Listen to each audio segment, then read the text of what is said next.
pas. Je rappellerai aussi que ce n'est pas la première fois qu'on parle du Maroc depuis une dizaine d'années. Mais j'arrive directement à l'objet de cette présentation. Béatrice Hibou, sur Wikipédia, est intitulée politologue. En fait, c'est une spécialiste de l'histoire politique de l'État, de la sociologie historique de l'État plutôt, qui est rattachée au CERI, au Centre d'études et de recherche international, merci, à l'IEP de Paris, et qui a beaucoup travaillé sur la bureaucratisation des États dans le Sud et sur l'inflexion, et plus que l'inflexion, la transformation profonde de ces États sur l'injonction du néolibéralisme. Je renvoie au consensus de Washington et à tout le reste. Elle a travaillé aussi sur la Tunisie, un livre important sur la force de l'obéissance, économie politique de la répression en Tunisie, publié en 2006, mais qui n'a rien perdu de son actualité dans la Tunisie actuelle et de son actualité dans le monde contemporain, j'allais ajouter. Mohamed Tozi était professeur de sciences politiques à l'université Hassan II, à Casablanca, et est toujours professeur à l'Institut d'études politiques d'Aix-en-Provence. Il est en particulier connu comme un classique pour son Monarchie et Islam au Maroc, aux presses de sciences politiques à Paris, en 1999. C'est un ouvrage classique, c'est un ouvrage de référence qu'on trouve partout, dans toutes les études. Mais peut-être que je voudrais insister sur le fait qu'il travaille beaucoup, il travaille pour lui bien sûr, mais il travaille aussi beaucoup en association avec des chercheurs, Hassan Rachik, le regretté Mohamed El Ayadi, Michel Peraldi, qui était directeur du centre d'études Jacques Berck, pour multiplier les enquêtes collectives et les travaux à plusieurs entrées. Et c'est la raison pour laquelle il s'est retrouvé avec Béatrice Hibou pour... C'est un ouvrage qui a demandé une vingtaine d'années de recherche, donc c'est un ouvrage de maturation. Écrire « Tisser le temps politique au Maroc, imaginaire de l'État à l'âge néolibéral ». Et c'est à partir de cet ouvrage, de cette recherche à deux voix et à quatre mains qu'ils vont vous parler et ensuite ouvrir un débat qui nous retiendra, j'espère, au moins 3/4 d'heure. Alors, je voudrais simplement dire l'essence de ce livre, parce que c'est indiqué ici dans la table des matières, mais aussi dans l'introduction et la conclusion. C'est qu'entre les pratiques d'aujourd'hui qui sont inspirées par l'État-nation développementaliste et l'État profond, le vieil État, le Marzen, l'État d'autrefois, l'État impérial, il y a des résonances, je redis mot à mot ce qu'ils disent, des échos, des connexions, dirait Max Weber, des adéquations significatives, car l'un et l'autre sont très weberiens et ils reviendront certainement dans le débat ou dans leur présentation sur ce qu'ils doivent au point de vue théorique à Max Weber. Je voudrais simplement dire que c'est un ouvrage qu'il faut lire si on s'intéresse au Maroc.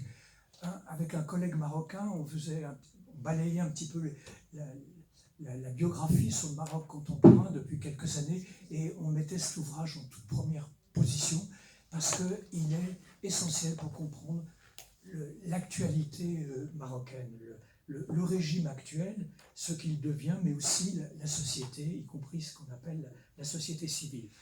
Pour ma part, j'ai énormément aimé ce qu'on ne voit jamais dans aucun ouvrage, ce qu'ils écrivent sur les personnages du Marzen qui sont enracinés dans la société, qui sont des personnages bascules entre l'État, le vieux Marzen, et la société. En particulier, ce qu'ils écrivent sur Mokadem, Mokadmin au pluriel, qui est vraiment tout à fait remarquable. Mokadem en ville, Garch, qui est un agent de sécurité, mais qui n'est pas un fonctionnaire, qui n'est pas payé par l'État, qui est un agent de confiance, qui est un petit notable dans le quartier. Et puis le Mokadem en tribu, pour parler vite, qui est une sorte de garde champêtre. Mais ce qu'ils ont écrit aussi sur les autres personnages, je ne vais pas revenir sur ce listing, parce que ça serait anticiper peut-être sur ce qu'ils diront, mais en particulier sur les Adoul au pluriel, les clercs notaires, si je puis traduire de manière franco-centrée, les 5000 personnages qui sont des personnages familiers des Marocains, qu'on reconnaît à leur petite serviette en cuir bouilli et à leur tarbouche, disent nos deux auteurs. Bon, ils font aussi une anatomie des élites engendrées par, en tout cas qui s'inspirent du néolibéralisme. Je termine simplement en disant que leur point d'interrogation, c'est combien de temps ça va durer, cette adéquation entre l'État national développementaliste, le vieil État, le Marzen, et cette inspiration qui bouleverse le Maroc d'aujourd'hui, néolibéral. Combien de temps ça va durer?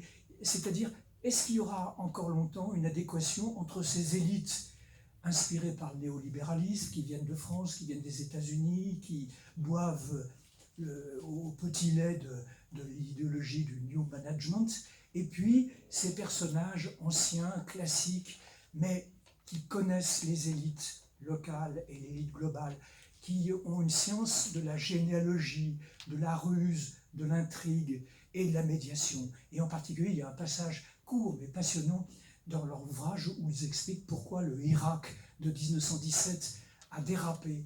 Normalement, c'était une révolte qui aurait dû trouver être résolue par des médiateurs, mais l'État n'en avait plus.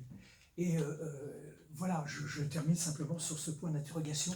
Combien de temps cette adéquation, ce mélange des genres,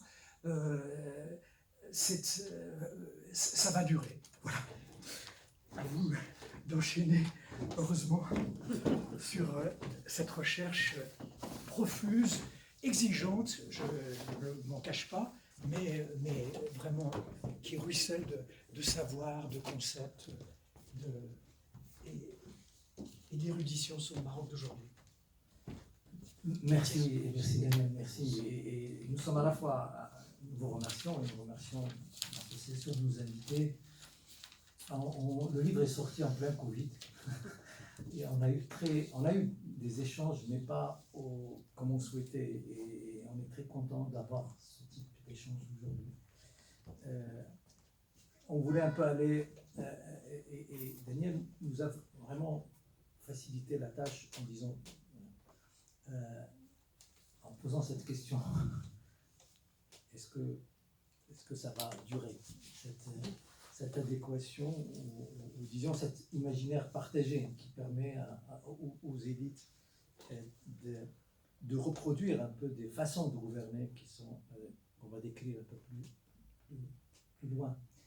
On a choisi de ne pas parler du livre, mais pas totalement du livre, mais de partir un peu de l'actualité, pour montrer un peu, non pas la pertinence du cadre un peu théorique qu'on propose pour analyser ce qui se passe au Maroc, en faisant un pas de côté par rapport soit à une perspective linéaire, transitologique, un peu ça fait 30 ans qu'on parle de transition démocratique, mais elle n'advient pas, et peut-être qu'elle ne va venir jamais, mais le Maroc se recompose, change, se transforme.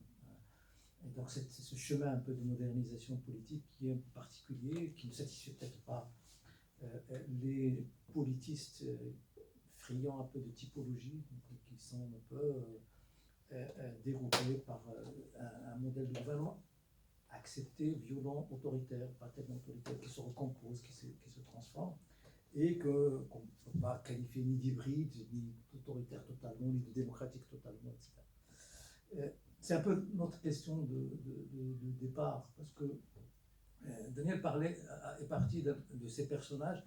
Je pense que l'un des moments où on a commencé à...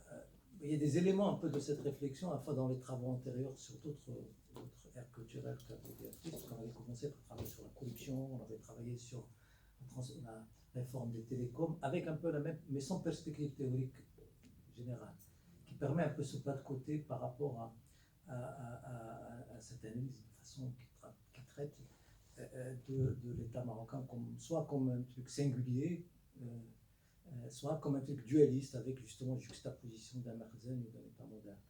Et donc on était insatisfait de ça et on n'avait pas de cadre théorique global. Et un peu à la faveur de travaux qui étaient des travaux récents d'il y a une dizaine d'années, qui interrogent un peu l'histoire de l'État, tout simplement, en général, pas à travers dans des perspectives foucaldiennes ou même dans une perspective surtout weberienne, et surtout les nouveaux travaux, les travaux, ils sont plus nouveaux maintenant, ça fait 15 ans qu'ils travaux sur l'Empire, même sur cette mise en perspective de la gouvernementalité impériale qui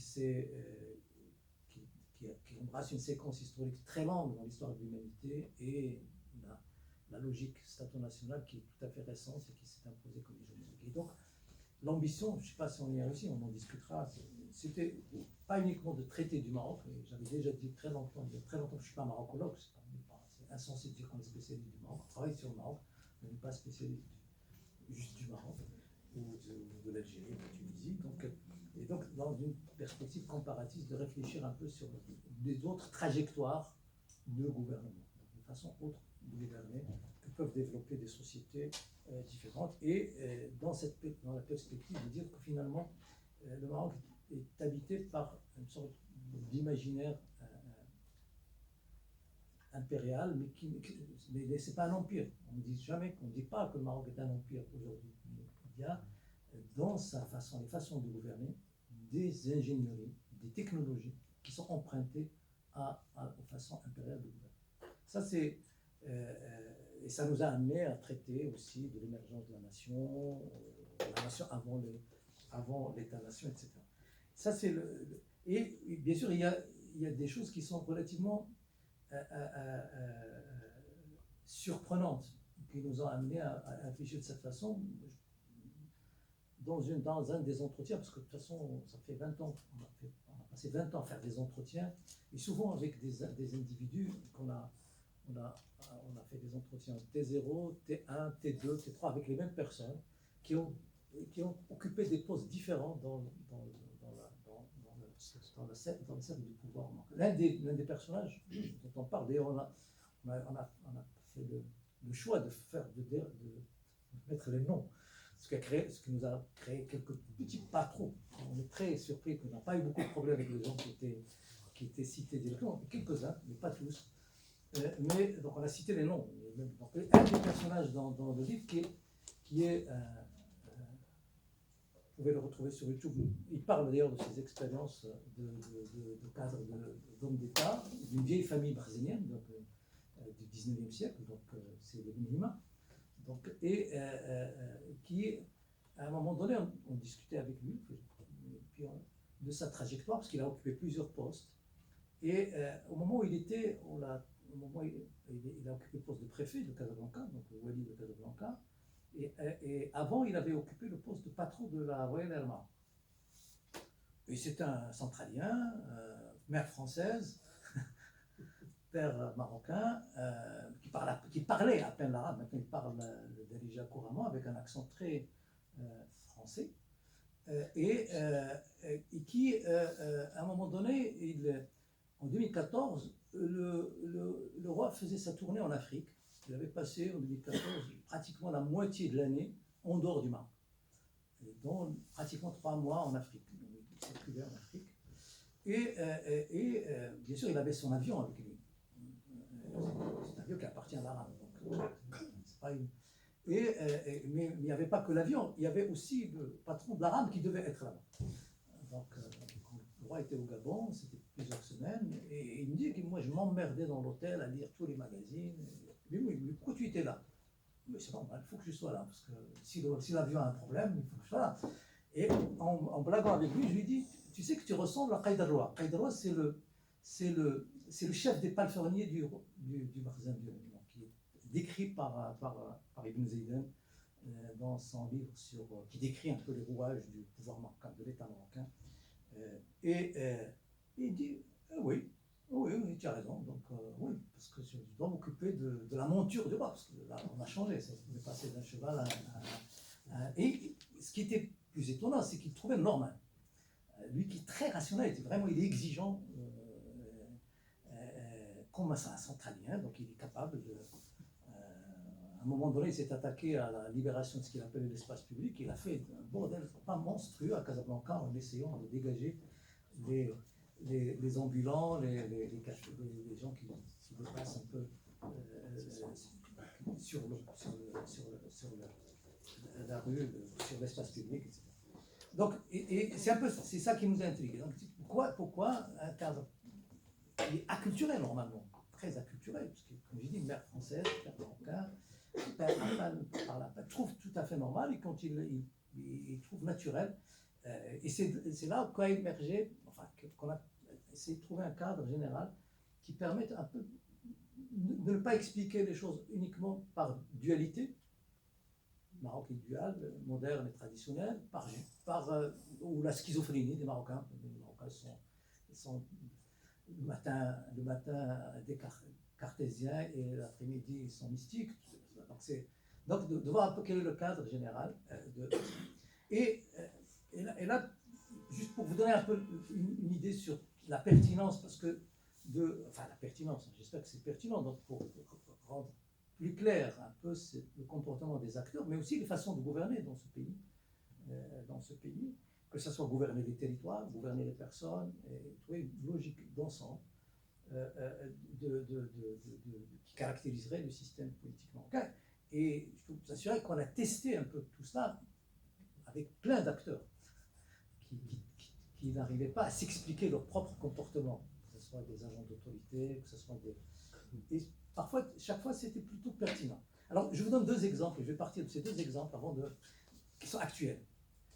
Et la semaine dernière, un scholar que vous connaissez tous, je pense qui est Osman Khan, qui a fait sa thèse sur Isela, sur le Nigeria, qui est un Sénégalais. C'est le petit-fils de Niasse, qui est un des patrons de la confrérie sénégalaise, qui est actuellement professeur à Harvard et dirige la chaire Divinity of Comparative Studies of Religion, qui est une chaire financée par le Prince Talal aux États-Unis depuis 10 ans, qui dirige cette chaire prestigieuse. Et Khan, il y a une semaine, faisait la leçon.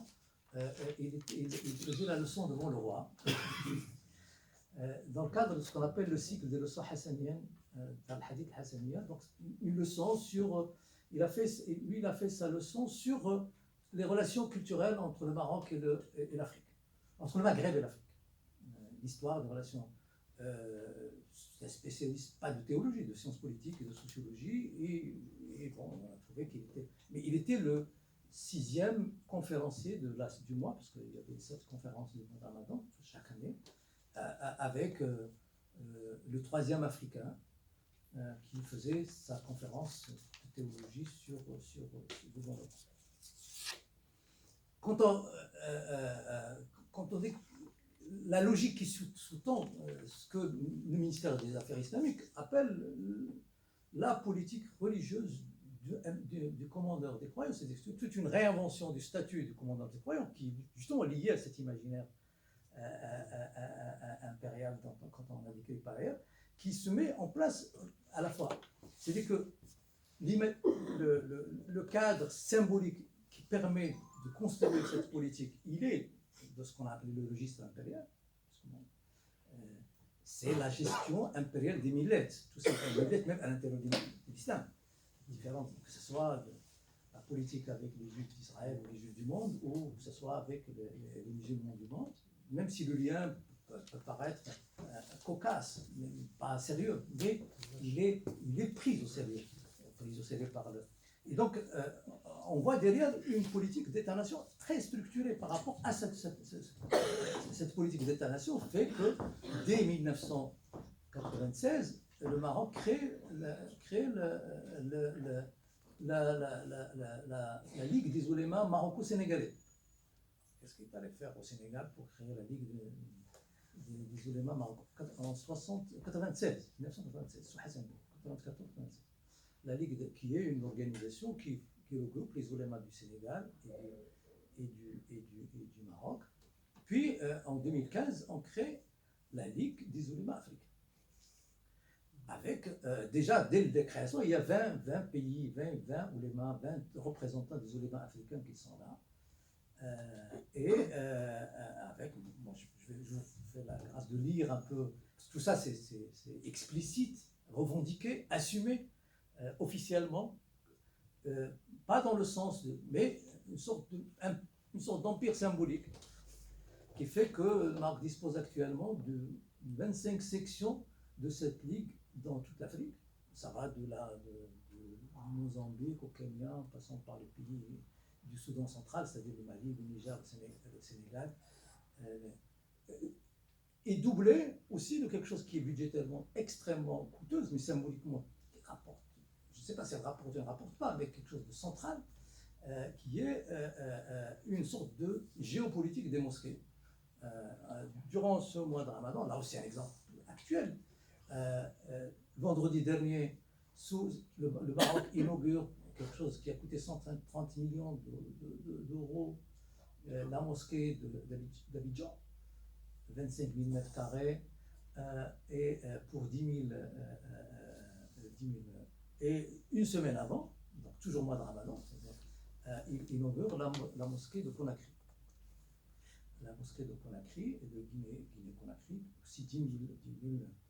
Et toujours mois de Ramadan, il offre à peu près 10 000 ou 15 000 Corans, avec cérémonie toujours mise en place, mise en scène de la commanderie des croyants au niveau africain, de dons de 1000 exemplaires du Coran qui sont imprimés dans l'imprimerie Mohamed VI, qui tire 1 million d'exemplaires chaque année et qui sont en concurrence directe avec les mosquées produites par l'Égypte ou produites par l'Arabie Saoudite. Ça, c'est dans la logique d'un chef de gouvernement élu, comme mon Maroc, parce qu'il est élu, même s'il n'a pas beaucoup de pouvoir, ça ne se conçoit pas. Mais ça se conçoit dans ce cadre dont on va expliciter un peu le cadre. Le deuxième d'actualité qui n'a rien à voir avec le religieux, parce qu'on dit le religieux, c'est attaché à cette idée, cette réinvention du statut de commanderie des croyants, etc., dont on peut démultiplier les expressions, que ce soit sur l'Afrique ou que ce soit dans les relations avec Israël, parce que c'est la même chose, ou dans l'animation de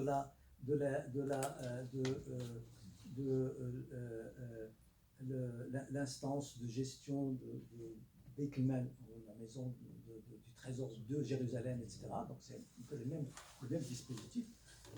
On passe à un autre élément d'actualité c'est ce qu'on appelle aujourd'hui l'initiative marocaine, l'initiative atlantique marocaine. On est dans un autre registre qui est économique.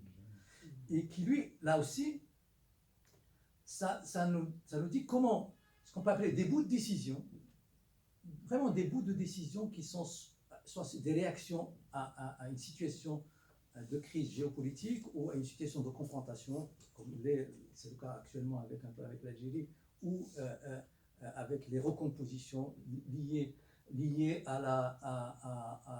aux effets du Covid ou de la guerre Ukraine, etc. Donc tout ça, on a plein de bouts de décision, et ces bouts de décision vont trouver leur cohérence dans cet imaginaire impérial. Bon, les bouts de décision par rapport à cette initiative atlantique sont multiples. D'abord, le fait c'est la question du Sahara occidental comme une question existentielle pour le Maroc, qui amène pratiquement à un déplacement, une reconfiguration d'une image même du pays, c'est de la géographie du pays, et le déplacement du centre du Maroc de Rabat vers Agadir, ce qui est assumé comme étant avec tout un investissement en infrastructure, route qui relie le Maroc, qui reprend la route atlantique, Ravanier-Atlantique, ce qui est passé par Guilmim et qui rejoint Nouadhibou et Nouakchott, et de là Dakar, puis Bamako et Niamey, donc tout le Soudan central, et donc route qui est faite, même budgétairement, en termes de priorité j'allais dire, de l'opposition marocaine, c'est une bêtise. En termes de priorité, c'est central. Faire cette route, même double voie, jusqu'à double voie, avec tous les problèmes qu'on peut faire dans une double voie en plein Sahara, pour visiter, où il y a des déplacements de dunes, une instabilité. Mais on le fait, et c'est fait. C'est fait, donc ça c'est une bout de décision qui rentre dans une logique. Puis après, crise avec l'Algérie, fermeture du gazoduc, et on trouve une idée qui est farfelue, totalement farfelue, peut-être même économiquement irrationnelle, c'est le gazoduc Nigeria-Maroc. Financement, on n'imagine même pas quel type de financement, à supposer qu'on lève les obstacles politiques, c'est-à-dire traverser plein de pays. Mais bon, ça fait son chemin.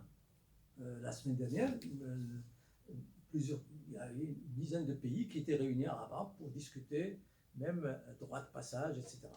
Donc arrivent des situations, d'autres situations, la mise sur le marché du pétrole mauritanien, mise sur le marché du pétrole et du gaz sénégalais,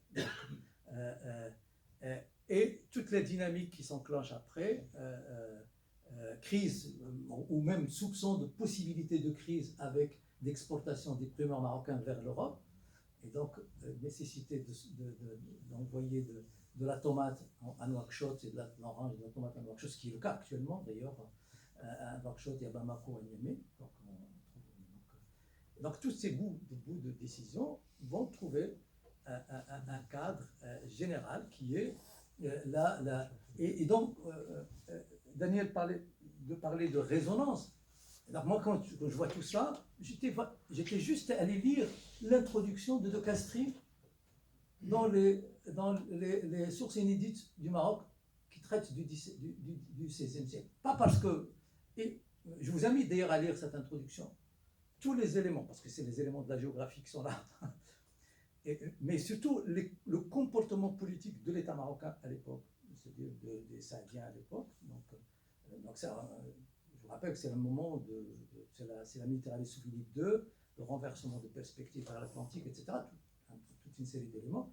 Et le cadre général, il n'y a pas de projection exacte, mais le cadre général, c'est les réactions des systèmes politiques sont pratiquement les mêmes, c'est-à-dire qu'il faut abstraction du lien religieux, combat les Ottomans, s'allie avec les Hollandais, s'allie avec les Anglais, combat les Espagnols, mais avec, etc. Et se tourne vers l'Afrique, vers la profondeur africaine pour aller à la conquête du Mali, et vous connaissez un peu la suite. Donc tout ça fait...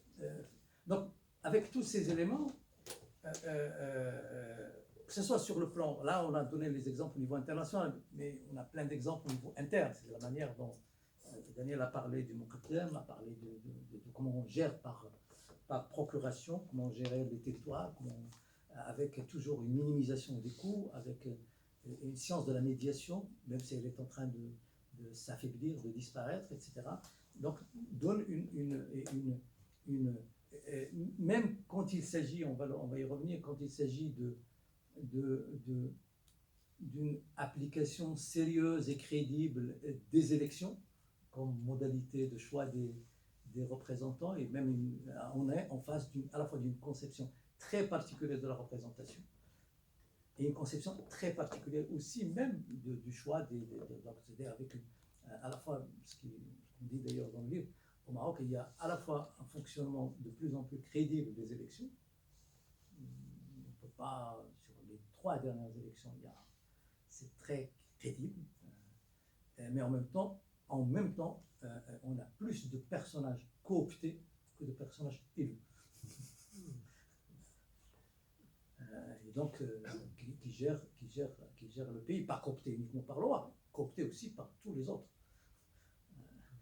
Pas uniquement par la monarchie, ne coopte qu'une partie. Il y a tous les partis politiques cooptent, le Parlement coopte, et donc la cooptation, la cooptation, j'allais dire,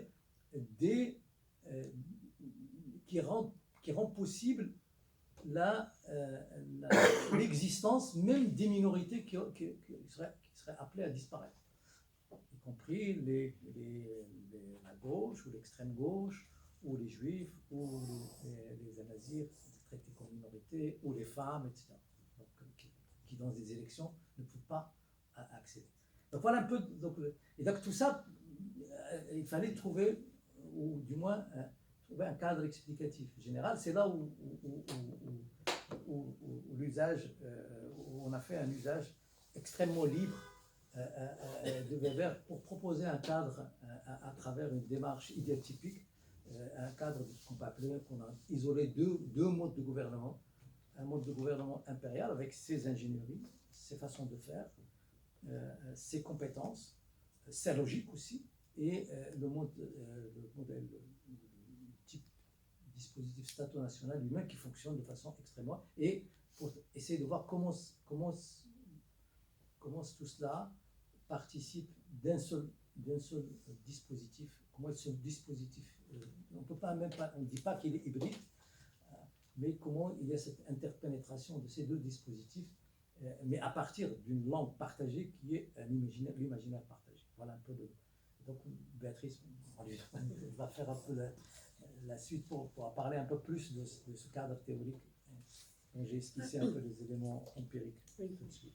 Donc effectivement, pour poursuivre de ce que vient de dire Mohamed, comment on a procédé intellectuellement et théoriquement. Comme il vient de le rappeler, la notion d'imaginaire était fondamentale. Et avec cette idée que l'Empire appartenait à l'imaginaire de l'État dans le cadre du Maroc, et que cet imaginaire d'État était composé d'éléments très disparates. Alors, qu'est-ce que c'est que l'imaginaire ? Pour nous, l'imaginaire, c'est ce qui tient la société. Hein. Évidemment, bon, on s'inspire de tous les classiques, hein, de Castoriadis à Paul Venn, en passant par Deleuze et par tous les gens qui ont travaillé, ou bien plus récemment Bayard ou De Barbieux, hein, qui ont travaillé sur l'imaginaire. Donc, l'imaginaire, c'est ce qui tient la société. Ce sont les cadres, les catégories, les principes d'ordonnancement, hein, d'ordonnancement du monde sensible, qui permettent à une société de vivre ensemble. Y compris aussi grâce à des conflits. Ça ne veut absolument pas dire l'harmonie, hein, mais c'est ce qui permet y compris de s'accorder, mais aussi de se bagarrer. L'imaginaire, ça nous permet de restituer le sens, la trame de sens qui traverse la société marocaine, et qui finalement, avec cette idée, hein, que les individus ne sont pas dans une société de façon vierge, hein, mais qu'ils se déploient à partir d'un monde qui est un monde structuré déjà, hein, avant qu'ils apparaissent même, en ordre différent. Et donc, cette idée d'imaginaire nous permet de dépasser justement le dilemme de la permanence et de la continuité. Parce qu'évidemment, quand on dit que l'Empire fait écho aux situations actuelles, il ne s'agit absolument pas pour nous de dire qu'il y a l'Empire, hein, qu'on est dans une situation impériale et qu'il y a une continuité entre le Maroc du XVIe siècle et le Maroc du XXIe siècle, mais c'est de dire qu'on a une trame de sens qui permet aujourd'hui de penser le changement à partir d'éléments qui sont nécessairement réinterprétés, mais qui font écho et qui ont une idée de déjà-vu et qui, encore une fois, permettent à la société de se comprendre. Et donc, ce qu'on a essayé de montrer, c'est que cet imaginaire était composé d'éléments très disparates, hein, qui relevaient de deux registres, et qui relevaient de deux registres que l'on a appelés le registre impérial et le registre de l'État-nation. Alors pour cela, on est passé par la méthode idéale typique de Weber. Et qu'est-ce que c'est que la méthode idéale typique de Weber? C'est une élaboration intellectuelle, c'est une construction. Hein. Weber dit bien que l'idéal type n'existe pas, c'est une fiction, c'est une construction, mais une construction qui se fait à partir d'éléments très concrets et qui peuvent être faits à partir d'une lecture d'histoire. Et donc nous, ce qu'on a essayé de faire, c'est de lire l'histoire du Maroc en essayant de voir quels étaient les différents traits du rapport à l'État, de la conception du gouvernement, de la conception de la représentation, de la responsabilité, de la violence, etc. Et on a construit deux figures, la figure de l'Empire et la figure de l'État-nation. Alors la figure de l'Empire, l'État-nation, vous comprenez tout de suite, c'est assez évident, c'est avec l'hypothèse d'un gouvernement en continu, sur le mode légal rationnel, sur la continuité territoriale, sur un contrôle sur les hommes par une connaissance rationalisée, sur les nombres, la quantification, etc. Et on a construit la figure, hein, le répertoire de l'Empire, comme justement cette idée de gouvernement à moindre coût, qui gouverne dans la discontinuité temporelle ou géographique, dans la pluralité des normes juridiques, des normes religieuses, y compris de la monnaie, etc. Et évidemment, l'État-nation, c'est l'unicité, l'une des caractéristiques que j'ai oublié de mentionner, mais qui est fondamentale, etc. Donc on a construit deux figures, deux répertoires, mais qui ne caractérisent pas le passé et le présent. En relisant, on a relu des chroniques, des textes historiques, des correspondances. Il était très intéressant de voir que, y compris au XIXe siècle ou au XVIIIe siècle, vous aviez deux façons. Alors, quand on dit deux façons, c'est dans une palette, évidemment, de prendre deux figures d'un bout à l'autre de la palette. Hein. Vous aviez des régions qui étaient gouvernées de façon très directe de ce qui pourrait être aujourd'hui considéré comme l'État-nation. Hein. Donc là, par exemple, on analyse les correspondances avec Tétouan en 1860-68. Et là, on voit le palais, un sultan qui s'occupe y compris du nombre de chevaux nécessaires, du nombre de... voilà, la crise des commerçants, les importations de blé, etc. Donc dans le moindre détail, dans une très grande bureaucratie, etc. Mais au même moment, on analyse d'autres correspondances, par exemple avec le Souss, où là on a une façon de gouverner totalement différente, qui est justement celle de gouverner par des médiations, par l'absence, hein, et par des moments très brefs et très espacés de présence du sultan. Hein. Par exemple, il peut se passer plus de 60 ans entre une haka et une autre. Et donc, tout cela pour vous dire que nos figures de l'Empire et de l'État-nation ne sont pas des représentations de ce que serait l'Empire et de ce que serait aujourd'hui l'État-nation, mais des répertoires de gouvernement qui étaient présents aussi bien dans le passé qu'aujourd'hui. Hein.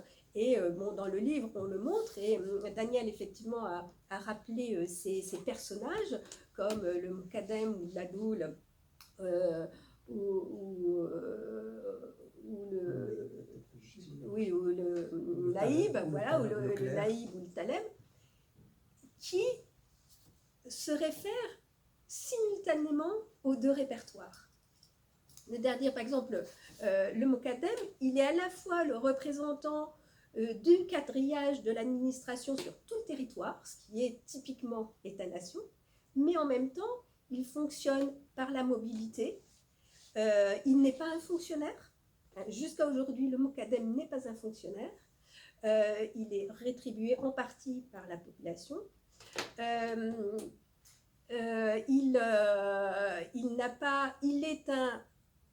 Il fonctionne dans la hiérarchie par rapport au Caïd, au Khalifa et puis et dans la chaîne hiérarchique jusqu'au Wali, mais en même temps, il a une autonomie et il est le représentant de la population. Donc, on a dans ce personnage-là une référence aussi bien à ces deux registres simultanément, dans sa fonction aussi, dans sa façon de travailler. On a par exemple étudié la façon, après le livre, pour la version anglaise, la façon dont les Mokadem ont joué un rôle fondamental, par exemple, dans la crise du Covid, hein, en jouant sur ces deux registres. Et tout ce qu'on a essayé de faire, et ça renvoie au titre du livre « Tisser le temps politique », c'est précisément d'essayer de montrer que pour comprendre la façon dont le Maroc est gouverné, on était obligé de se référer à cette pluralité de façons de comprendre l'État, de comprendre le rapport au pouvoir, de comprendre la façon dont on se représente la nation, et que toute une série de situations que Mohamed, par exemple, a donné en exemple, ne peuvent se comprendre que si on a ces deux références. Et alors, pourquoi on a parlé de tisser le temps? C'est que, précisément, que ce soit dans l'empire chérifien qu'aujourd'hui ou pendant la colonisation, l'enchevêtrement des répertoires de l'État-nation et de l'Empire est à chaque fois différent, à chaque fois quelque chose de nouveau. Et donc, cette idée de tisser était vraiment venue des tapis. Les tapis, ce n'est pas des fils qui se côtoient, c'est des fils qui s'entrecroisent et qui, à chaque fois, créent un nouveau tapis. Et donc, on est dans cette réinvention permanente à partir de registres différents qui composent l'imaginaire du politique, hein, et notamment de l'État au Maroc. Alors, comme là, rapidement, mais je serai peut-être brève parce qu'il ne faut pas être trop long pour pouvoir peut-être discuter. Mais ce que je voulais rappeler rapidement, c'est comment cette grille nous permet d'analyser les fondements du pouvoir, et notamment de trois dimensions qui nous semblent fondamentales, celle de la représentation, et Mohamed en a parlé rapidement, hein, la représentation qui aujourd'hui, il l'a dit, la représentation électorale, notamment depuis la Constitution de 2011 et depuis les élections qui ont eu lieu depuis cette date, est fondamentale et au cœur du politique, et les élites politiques sont légitimes à travers les élections, mais en même temps, la cooptation n'a jamais été aussi importante. Et ce qui est intéressant, c'est que la cooptation ne renvoie pas seulement à l'arbitraire du politique qui serait l'essence de ce référentiel impérial, mais il renvoie également à toute cette technologie de la démocratie participative, hein, et du gouvernement par les commissions, qui corrigerait les limites des modes de scrutin, hein, et de la dictature des majorités, et la survie des minorités, etc. Donc, y compris dans l'interprétation de la cooptation, on voit bien qu'on est à la croisée de référentiels différents, hein, à la fois celle de l'Empire avec une compréhension de la cooptation comme l'expression du pouvoir arbitraire, mais en même temps, dans celle de l'État-nation le plus moderne, hein, et de ces sociétés dans lesquelles nous appartenons, où on a tous une crise de la représentation, et où justement il y a tous ces développements sur comment représenter autrement, hein, et le développement de gouvernements, d'agences indépendantes, de l'expertise, hein, qui se font sur la cooptation. La responsabilité, le deuxième élément fondamental des fondements du pouvoir, on a, de la même façon, on peut voir la situation actuelle comme simultanément, on est dans une période où on a une exigence de reddition des comptes comme il n'y en a jamais eu jusqu'à présent, mais en même temps, une confusion sur responsabilité, irresponsabilité. Et ce qu'on montre dans le livre, et qui peut être une lecture, c'est que finalement,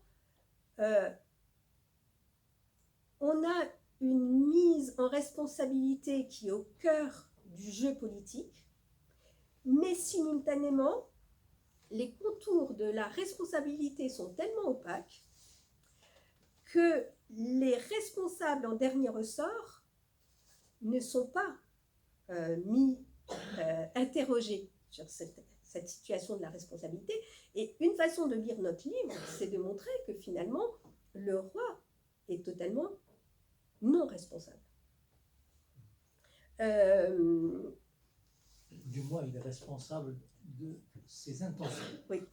Et il est le responsable en dernier ressort, mais il est responsable au regard juste de l'intention et absolument pas au regard de les faits. Et sur les faits, on est dans une situation de irresponsabilité. Et le troisième point qui nous semblait aussi très important pour les fondements du pouvoir, c'est la question de la violence. La question de la violence, et pour vous qui connaissez bien le Maroc, vous savez tous que le moment de l'IER, l'instance équité et réconciliation, a été un moment fondamental où la violence physique a été encadrée, mais notre hypothèse, c'est que ce moment d'encadrement de la violence a été aussi un moment d'invisibilisation et de naturalisation d'autres formes de violence, que justement on renvoie à la violence impériale, hein, qui est une violence symbolique, mais qui est aussi une violence qui est très concrète, hein, comme celle de la malédiction ou celle de la disgrâce, et qui est naturalisée et rendue invisible aussi bien par les processus d'invention de la tradition, hein, que par les mentions religieuses. Et donc cette grille de lecture, par l'usage par la création et l'usage de cette approche idéale typique, nous permet d'analyser finalement ce qui est souvent compris comme des tensions, comme des paradoxes, comme des contradictions, hein, et on les fait apparaître justement comme appartenant à un tout, mais un tout pluriel, hein, qui joue sur des registres différents. Juste peut-être pour répondre, finir très rapidement, répondre à la question de Daniel, parce que l'un des problèmes de ce travail, ça a été de laisser penser à nos lecteurs qu'on est dans un système qui ne change pas. Parce que de toute façon, tous les observateurs du Maroc disent qu'on change pour ne pas changer. Non, au contraire, il y a des transformations extrêmement rapides sur le plan à la fois morphologique, structurel, qui font qu'il y a quand même soit deux scénarios possibles qui sont soit une capacité à se renouveler, et on peut le démontrer, il y a une capacité à se renouveler, sur certains, à partir de dans certains registres, je vais te donner un ou deux exemples, soit une érosion des ingénieries et des compétences susceptibles de porter ces modes de gouvernement ou de les rendre encore plus efficaces. Donc on est dans ces deux moments, à la fois une érosion, une perte de compétences par rapport aux compétences, je veux dire impériales au sens d'ingénierie impériale du gouvernement, c'est-à-dire cette façon de gouverner à moindre coût et de gouverner par médiation, de distinguer par exemple de façon assez, de gouverner en étant faible, le monarque gouverne parce que justement il est faible. Il y a un gouvernement par la faiblesse, et la faiblesse permet, oblige à tenir compte des rapports sociaux. Et donc,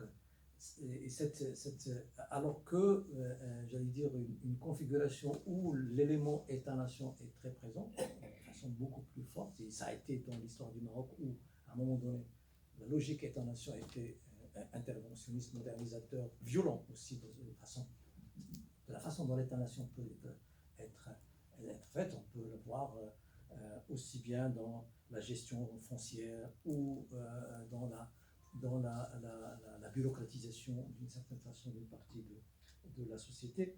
Et donc on est en ce moment dans une sorte de, pas d'équilibre, ou on peut dire équilibre instable par rapport à ces deux tendances, qui sont travaillées par les transformations structurelles du pays. Les transformations structurelles du pays, d'abord il y a la transformation de tout ce processus que les sociologues connaissent, d'individuation, de perte des solidarités communautaires, etc. Donc, même maîtrise de l'espace géographique par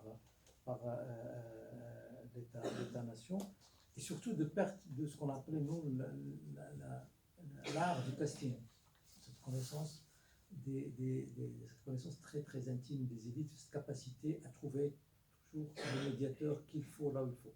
Et on a donné l'exemple d'un des grands couacs qui était le Hirak du Rif, où pour la première fois on a eu à voir une panne dans les médiations. Le dernier moment aussi qui a mis à l'épreuve le système, c'est la réforme de l'éducation. On a aussi une perte des médiations, y compris les médiations générées par l'État-nation, c'est-à-dire les syndicats.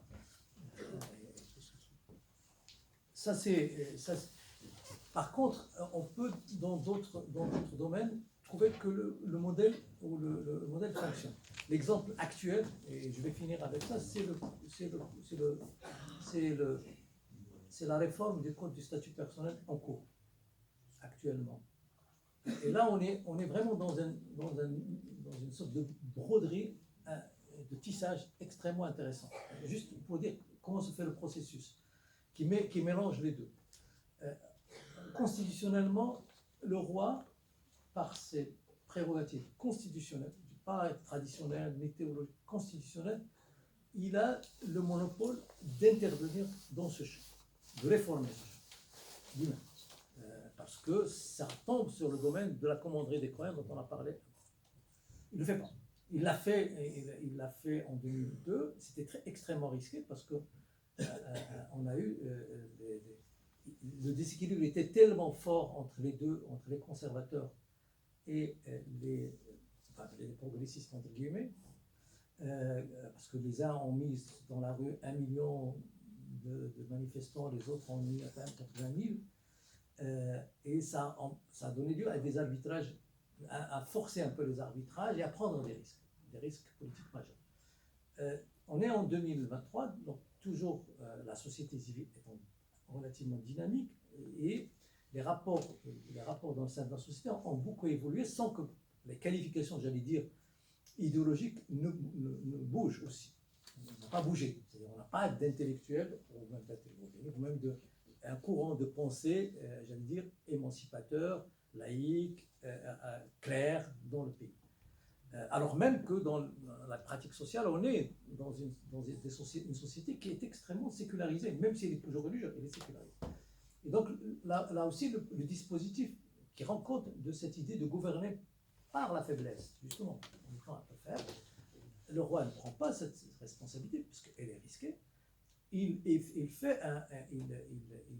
demande au gouvernement, de façon assez, en communiquant dessus, ce qui n'est pas simple, en communiquant, de procéder à la réforme du code du statut personnel, qui est, bon, c'est une loi, bien sûr, positive, mais en même temps d'inspiration largement religieuse. Et contrairement à 2001, il ne force pas la main, il ne crée pas une commission, etc. Je ne vais pas revenir sur ça. Mais il crée, donc le Premier ministre, chef du gouvernement, donc élu, légitimité électorale, élu, lui-même, avec tous les partis politiques, durant la campagne électorale de 2021, ils vont faire l'impasse sur ça. Dans leurs programmes électoraux, aucun parti ne va parler de ça, ni parler des libertés individuelles, ni parler de quoi que ce soit, qui animait un peu. Quand vous leur dites, ils disent ça c'est risqué. On ne peut pas faire ce genre de demande. Et donc il lui demande de faire une commission. Donc il fait une commission. Je ne vais pas, j'ai pas le temps, mais disons quand on travaille un peu sur la représentativité de cette commission, elle est là aussi, elle emprunte la logique impériale, qui est l'idée de ce qu'on appelle une représentativité basée sur la marqueterie. C'est-à-dire l'idée de l'image d'une marqueterie, c'est-à-dire que tout le monde doit y être. Le miroir de la société. Le miroir de la société, donc c'est pas tout le monde il doit y être, y compris les féministes les plus radicaux, mais à côté les oulémas les plus conservateurs, on les a mis ensemble. Ils ont bossé une année, en même temps avec cette idée justement de cooptation, de participation totale, avec tout le monde a été auditionné, tout le monde a envoyé son mémo à la commission, y compris avec des trucs radicalement opposés.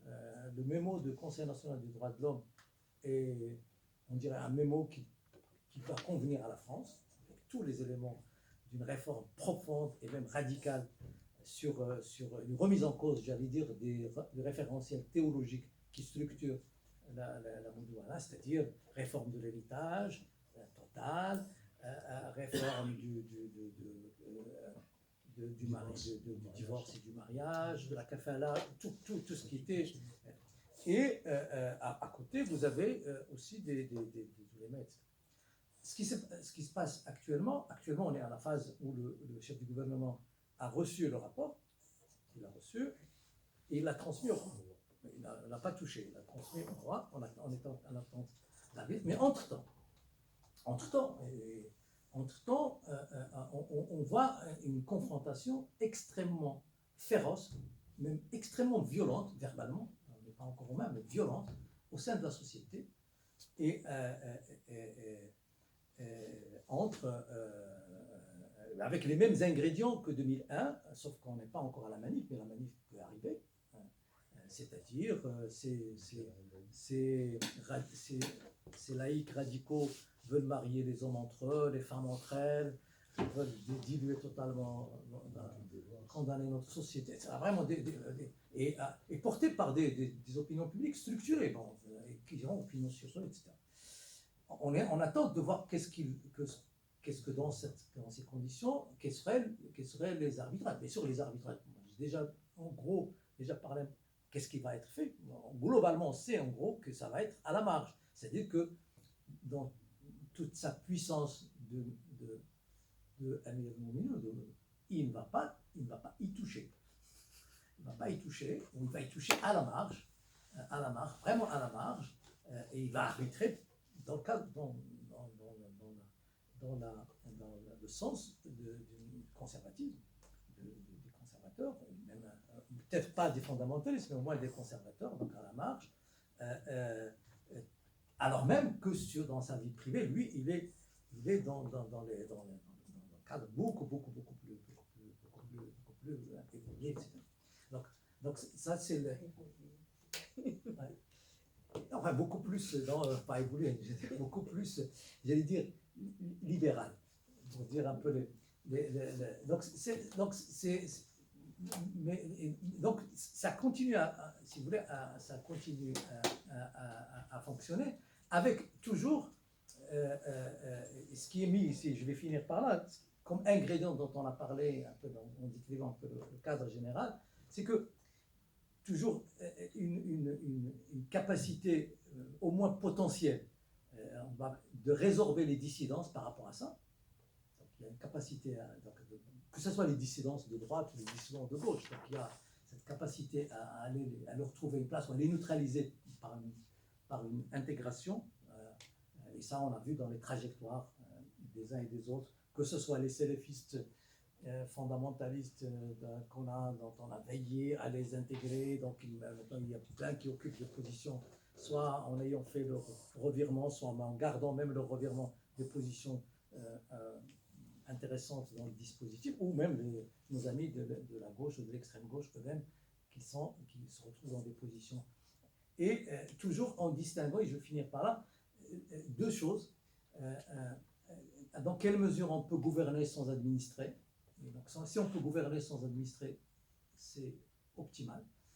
Donc c'est un peu, et on l'a vu fortement dans la gestion du séisme. On a eu peu d'administration, beaucoup de gouvernements, très peu d'administration. Et accepter la dissidence, mais ne jamais accepter l'absence de loyauté. Donc c'est dans ces marges que le régime politique marocain essaye de fonctionner. Bien sûr, avec, comme j'ai dit, de plus en plus une certaine crédibilité aux différentes institutions, que ce soit les institutions de gouvernance ou les institutions représentatives, mais en même temps, il y a toujours ce dispositif un peu bigarré qui est et avec cette idée qu'il est plutôt accepté par, il n'y a qu'à voir un peu ce qui se passe sur les réseaux sociaux, sur YouTube, avec une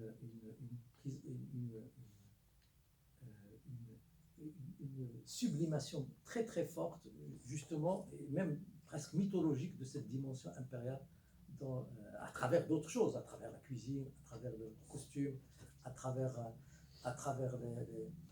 je vous invite d'ailleurs à voir, juste, c'est mis sur YouTube il y a 2 jours, les 2 ftours,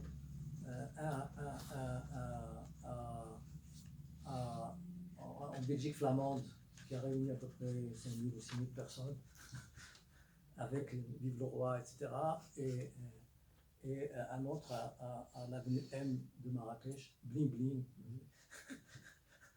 là où il y a l'hôtel de Ronaldo, avec les mêmes dispositifs. Voilà, on vous remercie.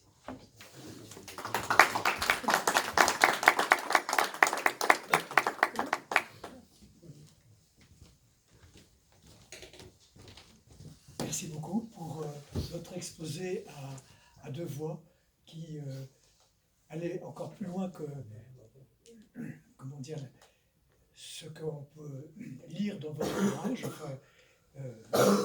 puisque vous avez atteint l'actualité la plus pressante.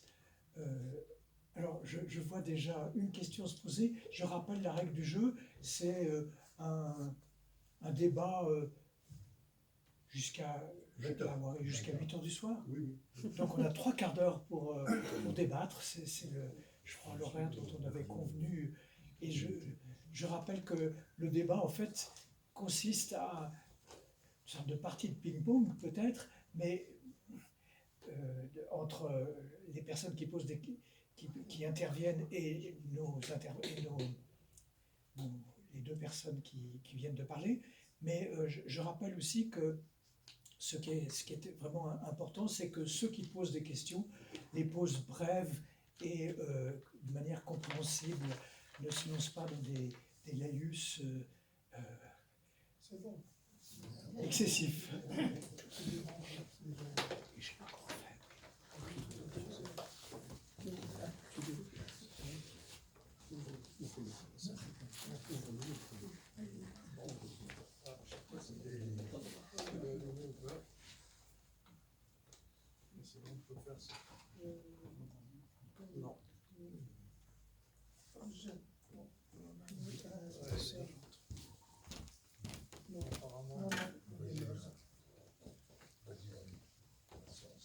Bon, sinon, je pense qu'on Bon, entendra. Je crois qu'on va... On va se passer. Bon, excusez-moi, moi je ne vais pas respecter tout à fait ce que vous avez dit concernant la question, mais étant donné que on est des Marocains, on a vécu cette période, et j'aimerais bien qu'on en parle. On l'a vécu en tant qu'étudiant, en tant qu'étudiant vers les années 70, 75, et après en tant que fonctionnaire de l'État marocain. C'est important d'apporter ce... Alors, pour moi, c'est simple. Vers les années, après les 2 coups d'État, et la période aussi des franquistes, le pouvoir marocain était très instable. Et on l'avait bien remarqué en tant qu'étudiant, on avait constaté cela. Et Hassan II, il a bien remarqué cela, et il a commencé à bien structurer et se protéger on va dire, de tout son attitude du futur. Il a commencé à construire réellement, et il a changé la trajectoire réelle du pouvoir, en créant une base. Et cette base, elle a été élargie. Cette base, elle reposait essentiellement, qui a permis de autour de la question du Sahara. La question du Sahara était fondamentale au niveau de avoir, on va dire, la majorité des Marocains derrière lui, primo, et les partis politiques qui étaient de gauche.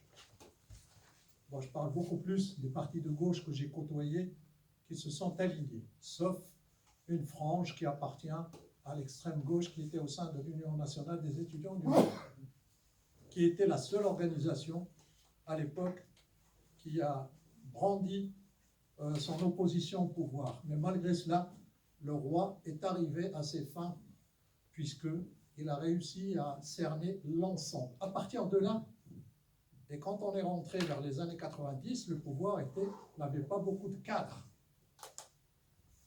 Et il est allé les chercher où?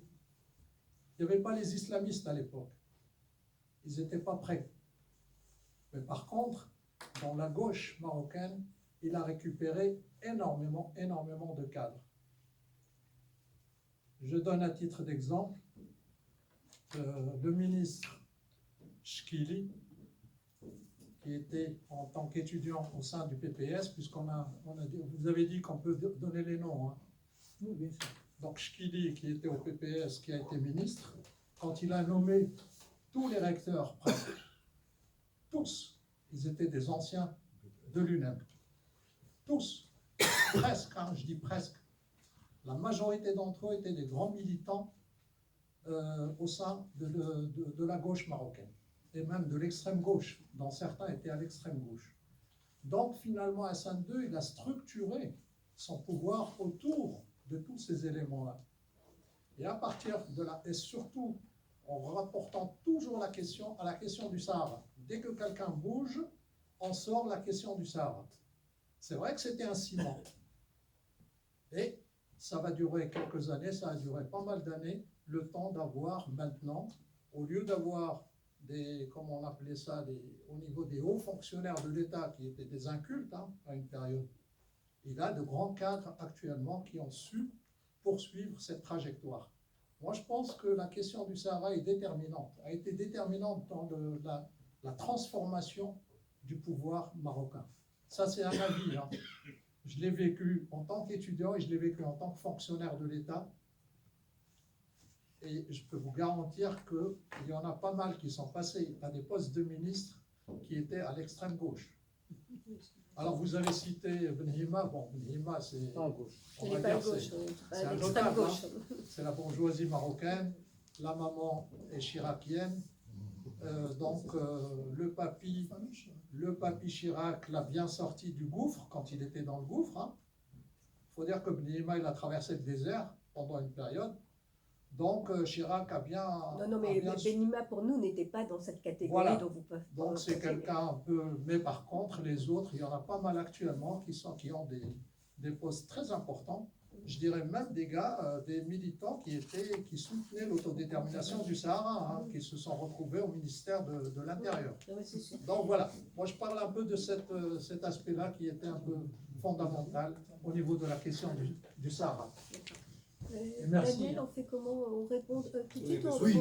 Oui, les uns après les autres. Enfin, pardon, après chaque. C'était plus qu'une intervention, un éclairage. Enfin, c'est plus qu'une Non, mais c'est question. un point important, mais effectivement, en une heure, on ne peut pas parler de tout. Mais on parle dans le livre de la question du Sahara, y compris en termes de moments de tournant. Alors, pas forcément dans les termes que vous l'avez mentionné, mais justement dans cette réappropriation, ou d'être, c'est pas réappropriation, c'est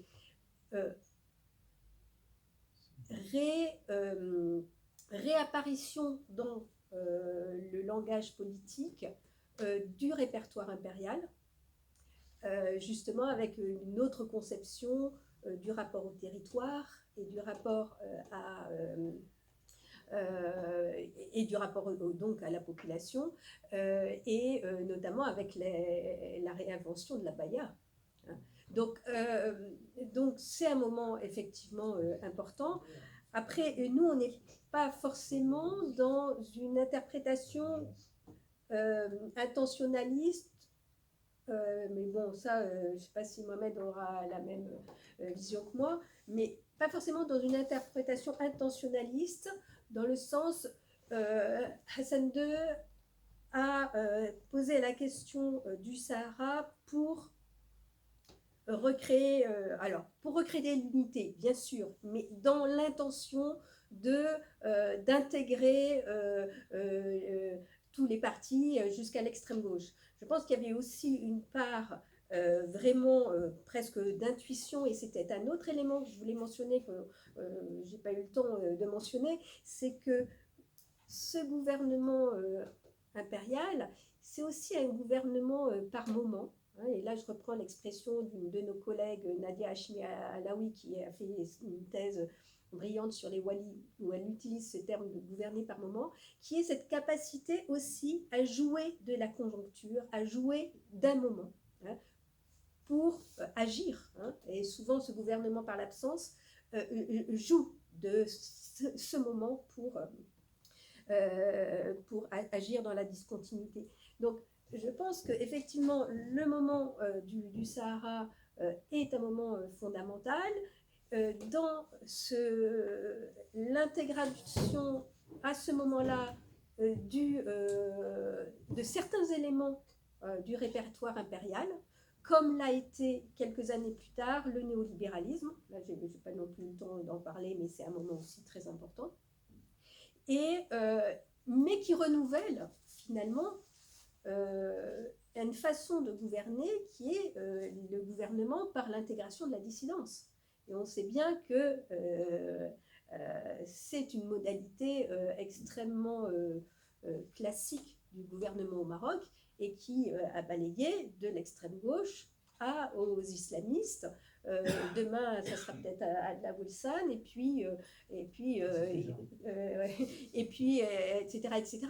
Donc c'est ça que je voulais mentionner, avec aussi un autre point, c'est que dans le livre, ce qu'on essaye de montrer, c'est que par rapport au Sahara, mais bon, c'est un peu décalé par rapport à votre observation plus que question, c'est que la question du Sahara, elle est gouvernée aussi dans les deux registres, c'est-à-dire à la fois le registre impérial, donc le Sahara fait partie du Maroc, alors il fait partie du Maroc État-nation, c'est un territoire marocain, mais pour la justifier, on fait référence à une conception impériale du pouvoir. Et même dans l'avis à la Cour de justice, on mentionne de l'allégeance, on mentionne des liens sur des populations plus que sur le territoire, etc., qui font référence au répertoire impérial, mais dans la façon de gouverner le Sahara, c'est la façon la plus État-nation qui soit possible, avec une présence de l'État et de l'administration qui est souvent beaucoup plus importante que dans d'autres régions du Maroc intérieur, dirais-je, de façon pas très... Par rapport à ça, vous avez tout à fait raison. La question du Sahara est centrale dans l'évolution. Si on revient un peu à l'intentionnel, même si on n'aime pas, c'est que dans les années 60, pratiquement même après le coup d'État, jusqu'aux années 74-75, jusqu'à la marche verte, l'option, et c'est pas le même. Je ne suis pas très d'accord pour dire que la bureaucratie de gauche n'était pas déjà là. Elle était déjà là. Elle était déjà là. Il était déjà là. Elle était les grands. Parce que de toute façon, le principal chantier du Maroc dans les années 60, c'est l'agriculture. Et l'agriculture était gérée par la gauche. Y compris par les cocos, direct. C'est-à-dire avec des réminiscences, réformes agraires, même si on n'a pas fait de réforme, on a fait un parti, mouvement coopératif, etc., administration, jusqu'à économie planifiée, jusqu'à l'administration des assolements. C'est-à-dire, chaque année, un arrêté du ministre de l'Agriculture sort pour dire quel type d'assolement on va faire. Donc ça, c'est... Et l'affaire du Sahara a donné lieu d'abord à une restructuration idéologique. C'est là où on a basculé vers un dispositif, vers la mobilisation d'un référentiel un peu théologique, califal, bé'a, etc. Et sur le plan politique, justement, mais ce qui est intéressant, dans la trajectoire des militants, et on peut dire la même chose pour les islamistes aussi plus tard, y compris des gens de Abdel Hassan. C'est qu'est-ce qui fait parce qu'on ne peut pas traiter ça uniquement en termes de reniement ou des gens qui ont changé de veste. Il y a moi, quand je parle on peut dire des noms aussi. Quand je parle à un Boudrer, quand je parle à un Souhel, ou quand je parle à mes amis, ou quand je parle même des gens qui étaient agents d'autorité à extrême gauche, 23 mars, UNEM, Toulouse, gouverneur à ah non, même plus que Zoual. عامر ومن أكثر من عامر c'est qui était plus extrême que عامر. Même ça, je parle pas de l'USFP parce que l'USFP moi on va pas être d'accord. Moi j'ai connu Driss El Garraoui 23 ans. Même frantiste, etc. Donc quand on parle, qu'est-ce qui fait que dans la trajectoire au-delà de la variable biologique, qu'est-ce qui fait que les gens se sont engagés sincèrement dans ce dispositif. On ne peut pas leur dire le reniement, etc. Alors que c'est compliqué dans d'autres sociétés. Et c'est là où on peut parler dissidence, loyauté, désobéissance, mais tu es loyal, mais désobéissance. Parce qu'effectivement, et c'est là où enfin, pour nous, heuristiquement et empiriquement, le concept d'imaginaire devient opérationnel, devient intéressant à voir. Et on a une galerie, une typologie des élites, ce qu'on appelle les porteurs du néolibéralisme. Parce que le comble, c'est qu'après, tous ces gens-là vont être des fervents prêtres, un clergé du néolibéralisme, qui est structuré, et à 90%, y compris des gens de gauche, qui étaient, y compris des gens qui sont encore opposants. Et véritablement opposant. Moi, je parle à mon ami Abdelmoumni, qui est opposant actuellement, mais qui a géré pendant longtemps une entreprise de microcrédit qui est j'allais dire une infamie néolibérale. C'est ça qui est intéressant pour nous à réfléchir. Et même actuellement, c'est que un type comme qui ont.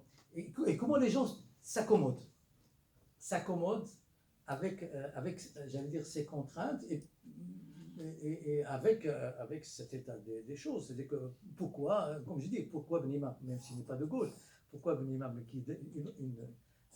accepte de rester un mois dans un hall d'hôtel à surveiller son avion? C'est ça le... Ouais, mais je dirais même que c'est même pas vraiment de l'accommodement, c'est que ni l'idéologie de gauche ou d'extrême gauche, y compris de tels mouvements, etc., ni un être humain n'est orienté par une seule chose. Et donc, on a tous des compréhensions et des subjectivités éclatées. Et ce qu'on essaye de faire justement dans cette galerie de portraits des porteurs du néolibéralisme, c'est de montrer comment chaque façon, enfin, comment en créant ces différentes catégories, donc par exemple des technocrates, des anciens hommes de gauche, des élites traditionnelles, des notabilités locales, de la société civile bourgeoise, etc. Chacun, par exemple, est porteur du néolibéralisme, mais de façon différente. Et sans reniement ou sans contrainte.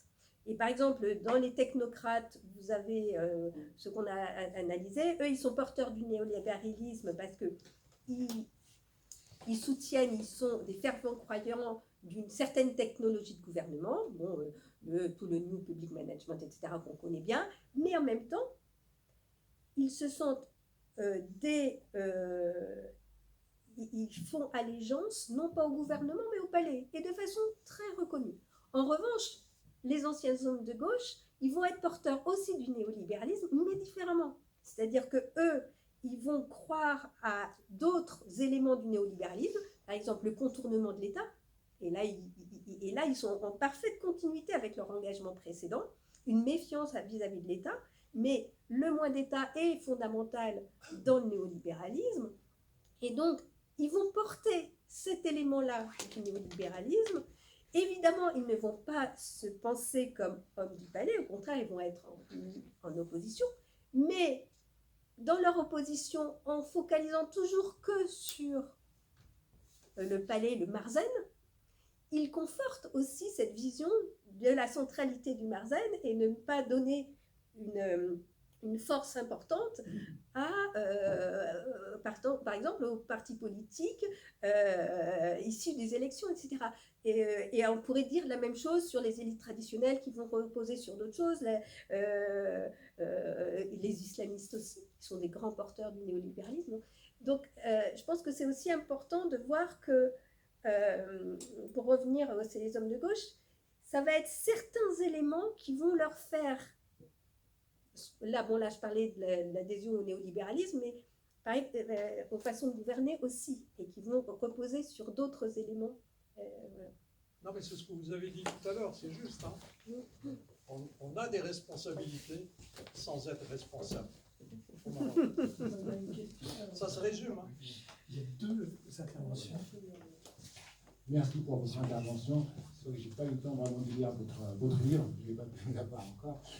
Mais ma première question, au-delà d'être académicien, bien observateur, vous avez participé à la rédaction de la Constitution 2011. Est-ce que cette expérience-là, ça vous a permis à la fois, par rapport aux deux modèles qui sont, vous avez dit, le modèle nation et le modèle impérial, est-ce que la Constitution de 2011 situe où par rapport à ces deux modèles? Ça, c'est ma première. Deuxième question, c'est que vous avez parlé de la cooptation. Est-ce qu'on n'est pas plutôt en train de développer un système de mafia où l'argent règne? Pareil, on avait vu dernièrement il y a à peu près 32 ou 33 députés qui sont poursuivis. Il y a la Cour des comptes a sorti un certain nombre d'éléments concernant même les partis politiques de gauche, du CFP et autres, concernant l'utilisation de l'argent public. Et entre autres, on a vu, aujourd'hui, on est en train de dire qu'il faut construire le terrain de foot le plus grand du monde, de 120 000 personnes, et en même temps, on voit ce qui se passe à la House après le tremblement de terre. Merci.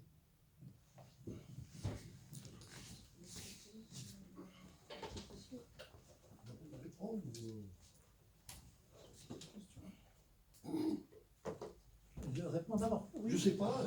La Oui, méthodologie oui, du oui, débat. oui, c'est un échange. Oui, dans le livre, je me traite. C'est les experts. Ah, C'est les oui, experts. oui, je me traite. La FAO et Je me traite. Donc, je ne me suis pas caché sur ce truc. Donc, je me traite de façon relativement. J'essaie d'être objectif. Donc, je dis pourquoi telle chose, telle chose. Alors, sur la Constitution, comme et justement, la Constitution donne à voir justement cette idée de la représentation. Et même, moi, j'en ai parlé, je l'ai un peu écrit, mais pas beaucoup.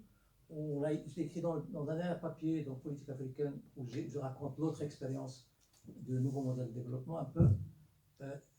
Il y a l'État-nation. Il n'y a que l'État-nation. C'est la logique institutionnelle de l'État-nation. Le seul élément qu'on peut qualifier d'impérial, c'est cette question de la gestion du gouvernement du religieux. Parce qu'ils ont des problèmes. Il y a une vraie bagarre entre ce qu'on peut appeler la légitimité représentative et cette légitimité qui est portée justement par l'impartialité, l'expertise, la neutralité, enfin pas l'impartialité plutôt que la neutralité, et le fait qu'ils soient adossés aux normes internationales. Eh bien, chaque fois, ils ont besoin de ces arbitrages. Je viens d'avoir, il n'y a même pas 10 jours, une grosse réunion avec le patron de l'instance pour la lutte contre la corruption.